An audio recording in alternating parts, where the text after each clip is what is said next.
কষ্ট করছে, কাঁদেন না, আর কোনোভাবে সম্ভব করতে পারছি না। ওই বাচ্চাটার কী হবে? সব ঠিক হয়ে যাবে। এত মানুষ আছে পাশে, আপনার লাইভটা সবাই দেখলো, সবাই তো লাইভে কমেন্ট করছিল আমরা পাশে থাকবো, আপনার ফোন নাম্বার দিয়ে দেওয়া হলো, আপনার সঙ্গে যোগাযোগ করবে, পাশে থাকবে, মন খারাপ করবেন না, মহাদেবকে ডাকেন, অবশ্যই একটা পথ খুঁজে পাবেন। আমার পেজে যথারীতি আপনারা লাইভটা দেখেছেন। বাচ্চাটার যেরকম অবস্থা আমি এই ভিডিওতে যেহেতু দেখাতে পারবো না, তার জন্য আমি লাইভ করে আপনাদের দেখিয়েছিলাম। আশা রাখছি আপনারা পাশে থাকবেন এবং লাইভে সব ডিটেলস আমি দিতে পারিনি, তা আমি মায়ের থেকে শুনে নিই যে কীভাবে বুঝেছেন, কবে থেকে হয়েছে। বাচ্চাটার বয়স এখন 2 বছর, তাই তো? হ্যাঁ, 2 বছর। আপনার এটা কি জন্ম থেকেই হয়েছে? ওর জন্ম থেকেই আমরা জানতে পেরেছি, তার আগে তো কোনোভাবে জানতে পারিনি, সম্ভব হয়নি জানা। যখন হয়েছে তখন থেকে আমরা দেখলাম জিনিসটা এরকমভাবে হয়েছে।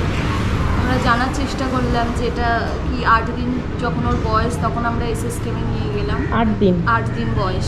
আমি থেমে থাকিনি, যখনই আমি এরকম দেখেছি, ওকে কোলের কাছে পেয়েছি, তখনই আমি এসএসকেম হসপিটালে দৌড়েছি। আচ্ছা, যে আমার বাচ্চার এটা কী, আর এটাতে কীভাবে কী ট্রিটমেন্ট। এসএসকেমে আমরা প্রায় 1 বছর ধরে। ডেলিভারি হওয়ার সময় ডক্টরও কিছু জানায়নি? ডেলিভারি হওয়ার সময় ডাক্তার আমাদের কিছু জানাননি। ডক্টর নিজেই অবাক হয়ে গেছেন যে এটা কি এরকম কী করে হলো, আপনারা জানতেন না যে এরকম বাচ্চা আছে? আমি বললাম না। তা আমার রিপোর্ট দেখেও ডাক্তার অবাক হয়ে গেলেন যে এত বড় একটা জিনিস ধরা পড়েনি কেন। আচ্ছা, এবার আমাকে জিজ্ঞাসা করলেন যে এত বড় জিনিসটা তো ধরা পড়ার কথা। তো বললাম দেখুন আমার রিপোর্টে তো সবই তো নর্মাল দেখছেন। বললেন হ্যাঁ, সবই তো নর্মাল। যে তারপরে আপনারা ট্রিটমেন্ট শুরু করেন? হ্যাঁ, না ট্রিটমেন্ট ওর তখন কিছু হয়নি। ওর মানে আমার এই ডেলিভারি হয়েছে ভাঙড় হসপিটালে, বাঙ্গুর হসপিটাল, টালিগঞ্জ।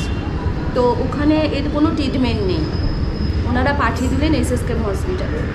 এসএসকেমে নিয়ে যেতে ওনারা এই রোগটার নাম বললেন আর্টিওভিনাস মালফরমেশন। আচ্ছা, নার্ভের মানে কিসের সমস্যা হচ্ছে সেটাও এই যে বলছে স্যার, অ্যাকচুয়ালি এসএসকেমও প্রথমে দিকেও বলতেই মানে জানতেই পারছিল না যে রোগটা কী। আচ্ছা, এসএসকেমও জানতে পারছিল না। যখন আমাদের এরকম 1 বছর প্রায় 1 মাস ভর্তি ছিল এসএসকেম, তারপর 1 মাস ভর্তি ছিল? 1 মাস সিটিবিএস এর আন্ডারে 1 মাস ভর্তি ছিল। তখন ওরা কিছু করতে পারছে না, মানে বলতেই পারছে না অ্যাকচুয়ালি এটা কী রোগ। তখন আমাদের এখানে অনেকেই পরামর্শ দিচ্ছে যে তোমরা বাচ্চা নিয়ে ভেলোরে যাও। তো আমরা সবার পরামর্শ শুনে, তো আমাদের ভেলোরে যাওয়ার মতো আর্থিক অবস্থা ছিল না, কিন্তু অনেকে আমাকে সেই সময় হেল্প করেছিল, বন্ধুবান্ধবরা হেল্প করে আমাকে বললো তুমি যাও, ভেলোরে যাও। তো ভেলোরে গিয়ে আমরা প্রায় 2 থেকে 3 মাস আমরা ভেলোরে ছিলাম। থাকার পর ওখানে সমস্ত কিছু এর চেক আপ টেকআপগুলো হয়েছে। হওয়ার পরে তারপর গিয়ে একটা সিদ্ধান্ত হলো যে রোগটার নাম হচ্ছে কিপাল টিনাউনি, আর্টারি ভিনাস ম্যালফরমেশন।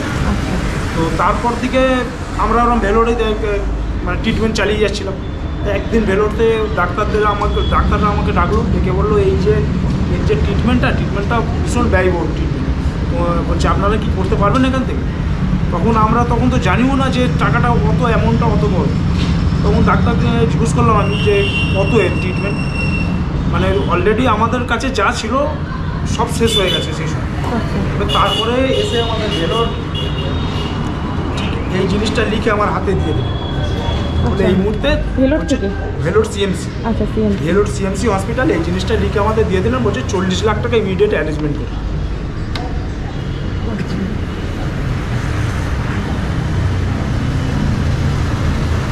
তো এইটা দেখে তারপর আমাদের মানে পায়ের তলা থেকে মাটি সরে গেছে। মানে আমাদের তো এমনিতে 1 বছর আমার তো কোনো কাজকর্ম আমি আর করতেই পারছি না। আমি এমনি নর্মাল একটা গাড়ি চালাই। নিজের গাড়ি? নিজের গাড়ি না, নিজের গাড়ি না, পরের গাড়ি আমি চালাই। পরের গাড়ি? হ্যাঁ, আচ্ছা, গাড়ি চালাই। এবারে আমি তো মানে আমার পায়ের এইটা দেখে আমার পায়ের তোলা মাটি ছিল, যেখানে আমরা পারবো না। তখন আমরা তো প্রায় চিন্তায় ছেড়ে দিয়েছিলাম যে বাচ্চাটাকে আমরা পারবো না করতে কিছু। তারপরে আমরা অনেক জায়গায় খোঁজ খবর নিচ্ছি কোথায় গেলে কি করা যায়। তখন একটা ডাক্তারবাবুর সঙ্গে আমার দেখা হলো, উনি বললো একবার দিল্লিতে চলে যাই। বলে আমি দিল্লিতে গেছি। দিল্লিতে যাওয়ার পরে তারপর ওখান থেকে ওর ট্রিটমেন্ট শুরু হওয়ার পরে কিন্তু ওখান থেকে ডাক্তারবাবুরা এখন বলছে এটা প্রত্যেক মাসে করতে হবে। প্রত্যেক মাসে খরচা কত হবে? প্রত্যেক মাসে তো 20,000 টাকা শুধু ওষুধ আর ইঞ্জেকশনটা করে লাগে। তারপর যাওয়া, এগুলো আমাদের পক্ষে এখান থেকে যাওয়াটাই সব থেকে মানে আচ্ছা। অসম্ভব মানে প্রতি মাসে ওর ইঞ্জেকশন আর ওষুধের জন্য 20,000 টাকা করে 20,000 টাকা লাগবে। প্রত্যেকবারে লাগবে। মানে দিয়ে এই 3 মাস আগে অবধি হ্যাঁ, করেছিল? ওরা তো 1 মাস ছাড়া ছাড়াই 3 করবে। মাস আগে অবধি আমরা দুবার গেছি, আচ্ছা। দুবার দিল্লি গেছিলাম। মানে ট্রিটমেন্ট তাহলে কবার হয়েছে ওটা? হ্যাঁ। দুবার হয়েছে। দুবার করেছি। আচ্ছা। মানে ওটা ওই শুধু ওই ওষুধ আর ইঞ্জেকশনটা করে 20,000 টাকা খালি আমাকে কিনে দিতে হয়, কারণ ওখানে ডাক্তারটা ফ্রি পাই। আচ্ছা, ফ্রি মানে এই ওষুধটা 20,000 টাকা কিনে 20,000 আপনাকেই টাকা কিনে মতো দিতে আমাকে হয়? কিনে দিতে হয়। কিনে দিতে হয়। খাওয়ার মেডিসিন হুম। যেটা সিলোলিমাস আপনাকে হুম। দেখানো হলো, হ্যাঁ হ্যাঁ হ্যাঁ। এই- যেটা এই ওষুধটা- আচ্ছা। যেটা এই ওষুধটা তো সব থেকে আমরা যদি বাই চান্স এখন যদি ওখানে যেতেও না পারি, হুম। এই ওষুধটা আমি কলকাতা থেকে পাচ্ছি না। পাচ্ছেন এই না? না, এখানে কলকাতা পাওয়া থেকে যাবে না? পাচ্ছি না, এখানে পাওয়াই ওই যাচ্ছে না। দিল্লি? ওই দিল্লি। এর আর অন্য জিনিসটা পাওয়া যাচ্ছে, এটা পাওয়া যাচ্ছে। এটা হচ্ছে আমি যেটা এখন দেখাচ্ছি, এটা হচ্ছে ড্রাই ওষুধ। এটা হচ্ছে 1 mg একটা ড্রাই ওষুধ, যার থেকে ওকে খাওয়াতে হবে 0.3। যেটা একটা ছোট্ট ওষুধ থেকে 0.3 ভাগ করে বার কোনো করে ডাক্তার খাওয়ানো বাবুরও অসম্ভব। পক্ষে সম্ভব না। অসম্ভব। একটা ডাস্ট ওষুধ থেকে 0.3 হ্যাঁ, হ্যাঁ, খুঁজে হ্যাঁ। খাওয়ানো, তার জন্য এটাকে লিকুইড বানাতে হয়, ওরা বানিয়ে দেয়। এবার ওই লিকুইডটাকে বানানোর জন্য আমাদের আর ওরা কুরিয়ারে করে পাঠাতে পারবে না, যেহেতু ওটা লিকুইড বানালে ওটা ফ্রোজেন ওষুধ হয়ে যাচ্ছে, আচ্ছা। তার জন্য পাঠাতে পারছে না। ওই জন্য আমাকে আনতে যেতে হয়। এবারে আমাদের আস্তে আস্তে ওষুধও শেষ হয়েছে, ওষুধটার জন্য আমাকে যেতে হয়। আচ্ছা। মানে আমি এটা প্রতিদিন খাওয়াতে হয়? প্রতিদিন প্রত্যেকদিন খাওয়া। এটাকে কোনোদিন বন্ধ করতে হবে। আচ্ছা, এই ওষুধ খাওয়ালে আর ওই যে যেটা ইঞ্জেকশন বলছে ওইটা প্রতি মাসে মাসে করলে করলে আস্তে আস্তে হ্যাঁ, শিওর হয়ে যাবে? থাকে যে যেমন দুটো আমাদের মতো injection- নর্মাল হয়ে যাবে বলছে? হ্যাঁ, নর্মাল বলেছে, আমি নর্মাল বলেছে, এটা প্রায় এইভাবে বলছে। আমাদের ডাক্তার তো 50% আমাদের ডাক্তার তো দিচ্ছে একটা আশ্বাস হ্যাঁ, যে হ্যাঁ। আপনারা মিনিমাম আপনাদের 70-75% এটা সারবে, আচ্ছা যদি 5 বছর এইভাবে চালিয়ে যায়। আচ্ছা। আর এরম প্রতি মাসে ওই দিল্লি যাওয়া 5 বছর আমাদের পক্ষে একদম মানে আমাদের পুরো এই গরিব ঘরে সম্ভব একদম সম্ভব না। কারণ প্রত্যেক মাসে গিয়ে একটা করে ইঞ্জেকশন নিয়ে আসা আর এই 5 বছর চালানো, তারপরে গিয়ে হবে ওর প্লাস্টিক সার্জারি। তাতেও আচ্ছা, প্লাস্টিক সার্জারি মানে 5 বছর অবধি যেহেতু ওপেন সার্জারি করা যাবে না, হ্যাঁ। তাই তো? ওইটা দিয়ে কমাবে, ওইটা তারপরে দিয়ে যে কমাবে, skinটা দিয়ে যে 5 বেড়ে বছর গেছে, হয়ে যাবে। আচ্ছা, সেটাকে ওই প্লাস্টিক সার্জারির এবার মাধ্যমে ধরে নাক কাটিয়ে টাক আনবে। তখন করে তখন নর্মাল হবে। Normal life এ নর্মাল আসবে। লাইফ কিন্তু ওই 75-80% অবধি ভালো হবে। আচ্ছা। ডাক্তার এটা 100% হবে না, কিন্তু তাতেও যদি 75% থেকে 80% ভালো হয়, তাতেও তো আমি মেয়েটাকে কমসে কম ফিরে পাবো। কারণ একটু হাঁটতে পারবে। এখন আগে তো একদমই হাঁটতে পারছিল না, দুটো স্ক্যালোথেরাপি হওয়ার পরে এখন একটু হাঁটতে পারছে। আচ্ছা, এই যে দুটো ট্রিটমেন্ট নিয়েছে, হ্যাঁ, দুটো দুটো treatment। ট্রিটমেন্ট নেওয়ার পরে এখন treatment হাঁটতে নিয়েছে। পারছে, কিন্তু বসতে পারে না। এখন এই 20,000 টাকা করে জোগাড় করতে পারছেন না বলে প্রতি মাসে যেতে পারছেন না। তা বন্ধুরা, তোমরা যারা ভিডিওটা দেখছো তোমরা বুঝতেই পারছো, এই দাদা একটা গাড়ি চালায়। এখন এই মেয়েটার ট্রিটমেন্টের জন্য এখন গাড়ি চালানো বন্ধ, সংসার তো কীভাবে চালাচ্ছে ওনারাই জানেন। তো এই মুহূর্তে প্রতি মাসে 20,000 টাকা করে ইঞ্জেকশন ওনাদের লাগবে। 5 বছর বলেছে না? 5 বছর, কারণ 5 বছরের আগেও মেয়েটার অপারেশন করা যাচ্ছে না। আর সেই ততদিন অবধি 5 বছর অবধি মানে কমিয়ে রাখতে হবে, হ্যাঁ, কমিয়ে রাখবে যাতে এটা না বাড়ে। না না বাড়ে। প্রতি মাসে দিয়ে দিয়ে কমিয়ে রাখবে, যে 5 বছর পরে গিয়ে অপারেশন করবে। Operation।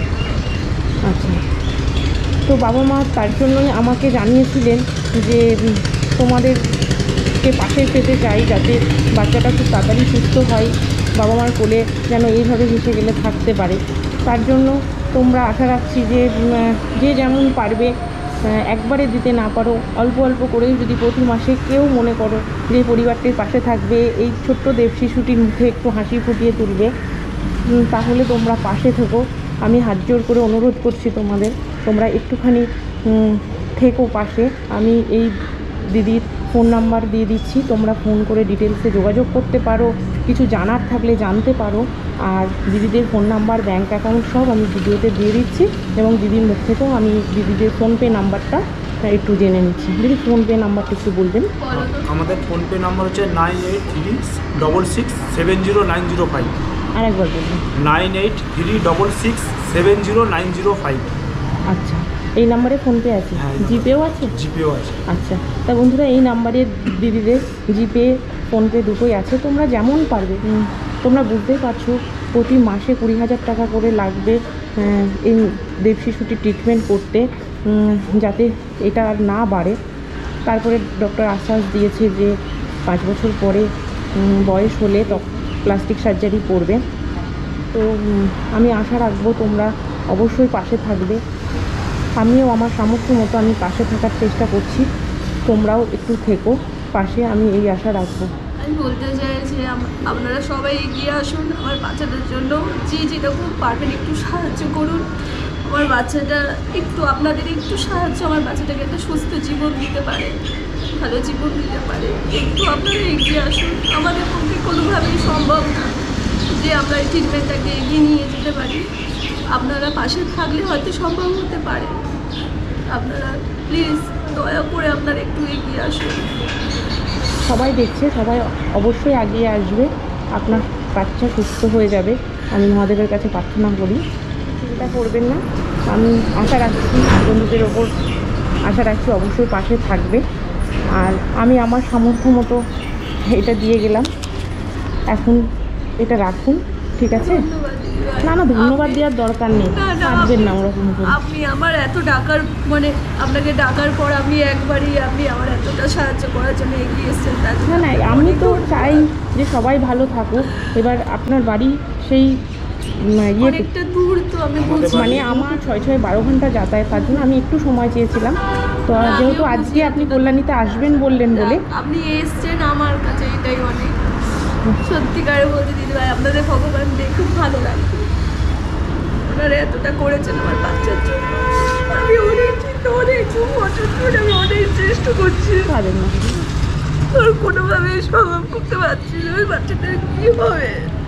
সব ঠিক হয়ে যাবে, এত মানুষ আছে পাশে, আপনার লাইভটা সবাই দেখলো, সবাই তো লাইভে কমেন্ট করছিল আমরা পাশে থাকবো, আপনার ফোন নাম্বার দিয়ে দেওয়া হলো, আপনার সঙ্গে যোগাযোগ করবে, পাশে থাকবে, মন খারাপ করবেন না, মহাদেবকে ডাকেন, অবশ্যই একটা পথ খুঁজে পাবেন, বুঝতে পেরেছেন? ও ভালো হয়ে যাবে, মন খারাপ করবেন না। বেরিয়ে বলবেন তাহলে? হ্যাঁ, আমরা বেরিয়ে যাব, ঠিক আছে? আপনাদেরও তো যেতে হবে। হ্যাঁ, অনেকটাই রাস্তা।